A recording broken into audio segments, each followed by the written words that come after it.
Assalatu wassalamu ala asyrafil anbiya'i wal mursalin wa ala alihi wa sahbihi ajma'in, amma ba'du. Mainnya buat? Oh gitu. Baru kali inilah. Ya Allah, baik.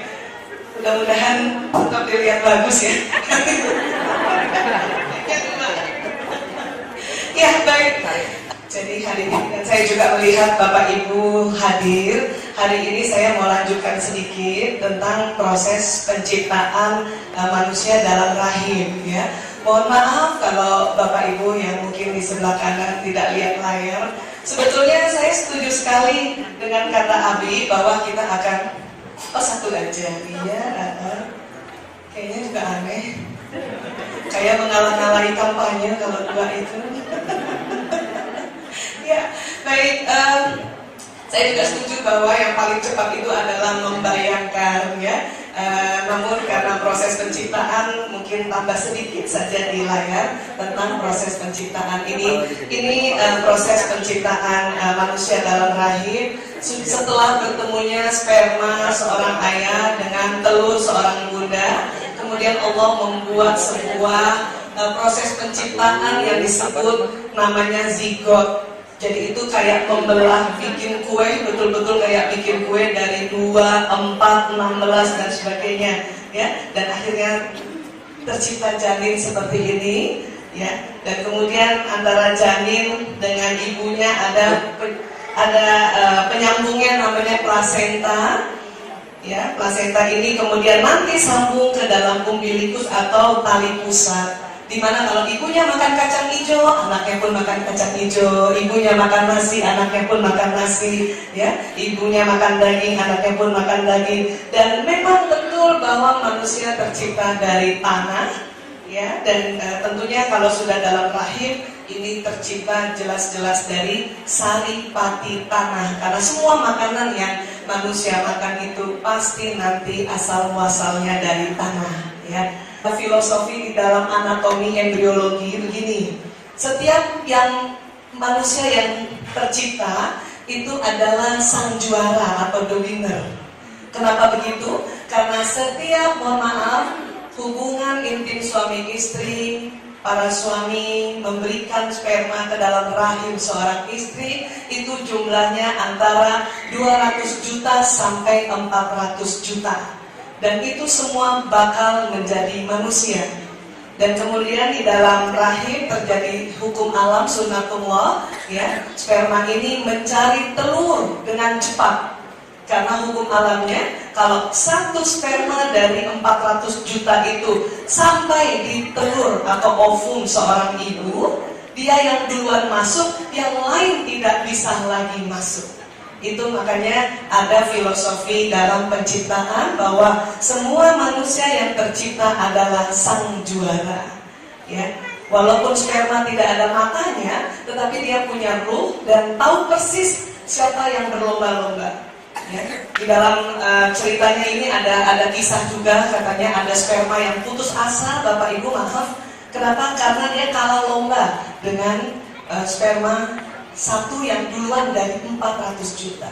Dan semua anak kita yang lahir dari rahim seorang ibu itu adalah sang juara. Walaupun maaf nanti misalnya dia lahir tunanetra, tunarungu, autis, hiperaktif, tetapi dia sang juara, unggul dari satu sperma dibanding 400 juta itu. Makanya kita nggak boleh menyia-nyiakan ya. Baik, lanjut sedikit lagi. Next. Nanti ya diulang ini ya. Nah ini ya, punten maaf Bapak Ibu, ini telur seorang wanita. Telur wanita itu adalah sel terbesar dalam tubuhnya ya. Dan kemudian maaf, punten yang nggak kelihatan sayangnya, ini sperma kecil sekali. Bapak Ibu bisa lihat ini kecil sekali. Makanya nggak berani kalau datang sendiri, dia harus rame-rame. Agak keroyokan ya, jadi 400 juta kan kecil sekali. Bentuk sperma itu kayak kecebong Bapak Ibu ya. Next lagi. Ya, pernah lihat kecebong? Masih ada kecebong di Cinere? Ya, seperti ini. Ini tapi ukurannya kecil sekali, 0,05 mm. Ini diperbesar ya. Makanya 400 juta itu luar biasa, dia rame-rame ke sana ya, dia bergerak karena ada ekornya dan kekuatannya atau kecepatannya ya, lanjut seperti roket. Mungkin para bunda pernah rasa ada roket masuk di dalam rahim? Betul, 400 juta terus berlomba ya. Dan kemudian kalau kita lihat kepala sperma itu kalau didekati lagi persis kayak mesin ya. Kemudian pas waktu sudah menembus ovum, menembus telur, dia terbuka kepalanya. Dan kemudian di dalamnya Allah bikin struktur seperti bor di ujungnya, membawa apa? Membawa sesuatu yang di dalamnya, di bawah itu yang disebut kromosom. Disinilah terbawa atau dibawa informasi biologis tentang bentuk mata, bentuk hidung, bentuk kulit, bentuk rambut, tinggi badan. Dari kalau sperma berarti dari ayah dan leluhur ke atas. Kalau ovum berarti dari ibu dan leluhurnya ke atas gitu. Ibu Vera punten, matanya mirip siapa? Angelina Jolie. Kayaknya lebih cantik Bu Vera deh. Oh itu bibir. Ada yang mirip ayah gak? Apa? Gigi. Oh berarti ada di waktu itu dibawa oleh kromosom yang dibawa di sperma ayah. Bukan hanya bentuk wajah, bentuk badan, juga maaf penyakit turunannya. Misalnya jantung turunan gitu ya, asma. Siapa yang asmanya karena dari ayah? Ya, alergi ya. Kalau dia kena di paru-paru namanya asma, nanti kalau kena di kulit namanya dermatitis. Gak selalu harus asma ya. Diabetes, hipertensi ada Bapak Ibu? Siapa yang ayahnya hipertensi? Berarti itu dibawa di DNA kromosom sang ayah. Kalau dari ibu berarti di ovum atau di telur ibu itulah terdiri DNA yang membawa genetiknya.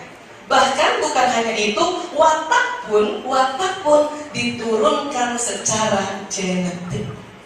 Bapak Ibu maaf yang punya putra putri lebih dari satu banyak? Ya, kalau saya 5 Bapak Ibu, 4 laki 1 perempuan. Namanya yang pertama Lanang, yang kedua Prio, yang ketiga Kakung, yang ketiga Jaler. Itu putra saya. Kalau bahasa Jawa ngertos ya Bu, laki-laki. Dan langsung yang dapat yang kelima perempuan dikasih nama Ragil. Apa Ragil Bu artinya? Ya saya mohon doa Ragil tenangan ya, mudah-mudahan. Karena masih produktif. Kata suami kalau ada nama perempuan lagi kita kasih nama Mening, namanya Metu Maning singkatan. Alhamdulillah. Alhamdulillah ya. Nah seperti itu. Pernah Ibu lihat anak yang lebih dari satu wataknya mirip Ibu? Ada yang mirip ayahnya? Iya karena dibawa di kromosom. Ya, bapaknya banget. Kan gitu ya ibu-ibu gitu ya. Kadang curang, maaf Bapak, ibu-ibu suka curang. Kalau lihat anaknya agak-agak nekat, tapi bapaknya banget. Kalau ibunya, subhanallah saya banget. Itu lihat juga ya. Itu dibawa oleh kromosom ya. Baik, lanjut. Nah, rupanya sperma yang masuk ke dalam itu membawa 23 pasang kromosom. Telur yang menunggu juga isinya 23 pasang ya. Yang paling akhir itu biasanya menentukan jenis kelamin. Laki-laki lah yang membawa penentu jenis kelamin karena membawa kromosom X dan Y. Bapak Ibu mungkin pernah belajar biologi atau IPA ya? Atau kabur waktu belajar? Lagi di kantin, makanya lupa pelajarannya, jadi kita ulang sedikit ya. Iya, baik. Lanjut. Ibu itu membawa XX, bapak membawa XY. Kalau kromosom seorang bapak Y-nya mati, maka nanti ketemu X-nya ibu, insya Allah janinnya jadi perempuan. Ya. Kalau Y kromosom sang ayah masih hidup, kemudian berjumpa dengan X-nya seorang ibu, maka jadilah insya Allah janinnya laki-laki. Ya, lanjut. Seperti ini maksudnya X. Ini kromosom kayak gini ya Bapak Ibu ya, bentuknya kayak X ya. Y kayak ini. Mirip Y nggak sih? Enggak, tapi kata para ahli bingung lah, kasih aja nama Y karena kakinya tidak ada dua ya. Di dalamnya ada yang disebut DNA atau ya peta-peta informasi biologis, informasi watak, informasi penyakit, ada semuanya ya. Lanjut. Dan kalau misalnya punya anak 4, probabilitasnya bisa 2 perempuan, 2 laki, ya, tergantung pertemuannya. Ya. Biasanya pada saat kita ya mendapatkan informasi bahwa kita bisa mengatur jarak lahir atau bisa mengatur mau jenis kelamin apa janinnya, ya, itu sudah juga bisa diteliti, ya. Bisa diteliti dan itu juga termasuk takdir ya Ustaz ya. Takdir kodarnya adalah sperma dan ovum bertemu pasti jadi janin. Tapi takdir upayanya, takdir kodoknya adalah ya kita bisa atur. Cuman banyak orang yang terserah Allah aja deh kan gitu. Ya nggak apa juga ya. Biasanya kalau menjadi janin laki-laki itu pada saat seorang ibu sedang masa ovulasi, telurnya sudah menanti di ujung jalan, ya. Jadi selalu wanita itu menanti di ujung jalan. Karena itu tadi ovarium itu ada 2 tempatnya, kalau dia keluar, dia menanti di ujung jalan yang disebut tubak falopi, nanti sperma mencari. Kalau telur sudah ada, kemungkinan besar probabilitasnya itu menjadi anak laki-laki. Tapi sewaktu sperma sudah masuk dalam rahim dan kemudian telur belum ada, karena menanti lama, kromosom Y mati karena asam, sehingga bisa jadi anaknya perempuan.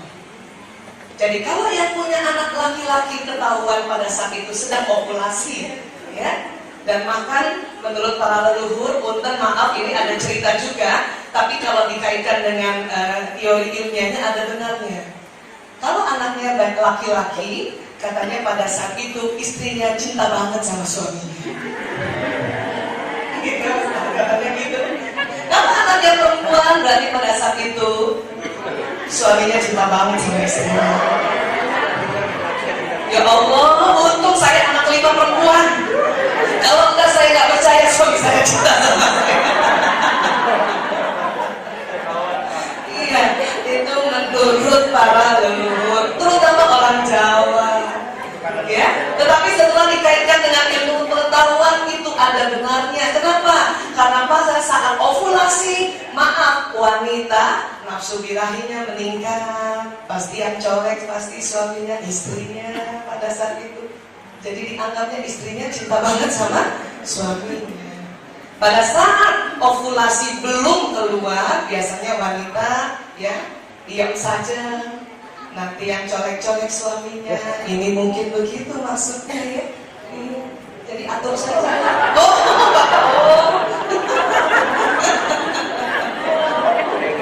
Ya sudah, lanjut lagi deh. Ya, ini jadi dalam uterus ya, lanjut lagi. Ya, Bapak Ibu, ya, pola dasar bagi tubuh kita sebetulnya XX. Jadi betina sebetulnya atau wanita. Makanya pria pun punya ciri-ciri wanita seperti ada puting susu, kelenjar susu seperti itu. Nanti pada saat umur 6-8 minggu janin belum berjenis kelamin. Ya, berjenis kelaminnya pada saat 8-10 minggu. Kira-kira berapa bulan Ibu? Ya, 2 bulan. Makanya seorang ibu yang hamilnya sudah di atas 5 bulan baru minta tolong doakan ya anak saya laki-laki kelak. Kenapa? 8-10 minggu sudah tercipta jenis kelamin. Di sini ada pengaruh nantinya ya, pengaruh apa? Yang disebut hormon testosteron. Kalau memang insya Allah janin ini ya sudah membawa petanya itu XY, maka nanti jadi laki-laki. Ya, hormon laki-laki namanya testosteron. Ya. Jadi kalau pada saat 6-8 minggu seorang janin diberikan oleh Allah 4 unit hormon testosteron, 1 unitnya nanti untuk membentuk alat kelamin, 3 unitnya untuk menyusun otak jantan. Jadi kepala ini terpengaruh dengan hormon-hormon itu. Kalau seperti ini, maka akan menjadi maskulin banget, pria banget. Ya, Bapak yang merasa maskulin banget, ya bisa jadi mungkin testosteronnya terbagi seperti ini. Cuma kadang-kadang yang maskulin banget kurang paham tentang wanita. Makanya perlu belajar, perlu ikut seminar, perlu ikut taklim. Ada lagi yang begini, kalau dikasihnya 3 unit, maka 1 unit untuk menjadi jenis kelamin, 2 unit untuk menyusun otak. Berarti masih ada 1/3 bentuk hormon perempuan, betinanya. Kalau seperti ini kejadiannya, maka ya dia seorang pria yang memiliki otak pria, tapi memiliki beberapa pola pikiran dan kemampuan wanita. Pria yang seperti ini dia paham tentang wanita, walaupun tidak belajar. Bapak mau yang mana, Pak? Yang maskulin banget atau yang sepertiga betina, Pak? Kalau saya milihnya yang ini, gitu ya. Nggak apa-apa juga sih yang kayak gitu. Kebetulan dapatnya juga yang kayak gitu. Terpaksa suruh belajar. Ada lagi yang begini. Ya, ada lagi yang cuma 2 unit. 1 unit testosteronnya jadi alat kelamin, 1 unitnya untuk menyusun otak. Berarti komposisi otaknya cuma 1/3 otak jantan, 2/3 otak wanita. Kalau kejadiannya kayak gini, berarti anak ini bertubuh pria otaknya, ya tapi otaknya otak wanita dalam pola berpikir. Kalau seperti ini, hati-hati lingkungan. Kalau ditaruh di lingkungan yang gimana gitu, maka agak lebay dan maaf menjadi gay, ya. Makanya ini kita harus hati-hati ya. Cuman mau tahu bagaimana kita hormon di kepala anak kita atau di kita, sulit karena harus di MRI scan brainnya ini, wah luar biasa mahal lagi ya. Makanya kita lebih aman pilihkan lingkungan yang sehat. Karena kita nggak tahu anak laki-laki kita yang ini apa yang itu gitu. Ya. Dan kalau next lagi, ya, kalau wanita namanya hormonnya estrogen. Tetapi pada saat 6-8 minggu itu juga, ya, sering juga ada testosteron yang masuk. Pada saat 6-8 minggu jadi seorang wanita tidak ada testosteronnya atau cuma sedikit, maka dia akan menjadi wanita ya yang wanita banget. Ibu ada yang feminin banget ya? Yang susah mengerti pola pikir laki-laki. Kenapa sih laki-laki gitu? Ya. Nah ini kudu belajar bagaimana laki-laki itu. Ada lagi pada saat 6-8 minggu ya. Testosteron mengalir banyak ke janin wanita itu, maka menjadi wanita yang agak tomboy. Ada ibu? Ada ibu yang masih bisa betulin genteng di atas? Itu mungkin testosteronnya waktu 6-8 minggu itu ya. Ya, lanjut.